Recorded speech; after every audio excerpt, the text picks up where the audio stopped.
তাই আপোনাৰ কাৰণে মৰিছে আৰু জিন্দা হোৱাটো আচৰিত 3 দিন পাছতে তাই জিন্দা হোৱাটো একদম আচৰিত আছে আৰু কোন খিচাটিবি নাই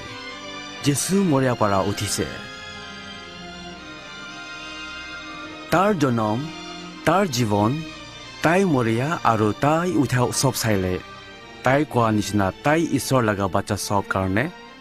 উদ্ধাৰ কৰিয়া ইটো যীশু তো আজি তক জিন্দা আছে ইটো যীশু খ্ৰীষ্টটো আজি তক জিন্দা আছে তাই আপোনাৰ পাপ ক্ষমা কৰি কেনে নমৰীয়া জীৱন শক্তি দিবলৈ তাৰ কথা ইটো শুনিবি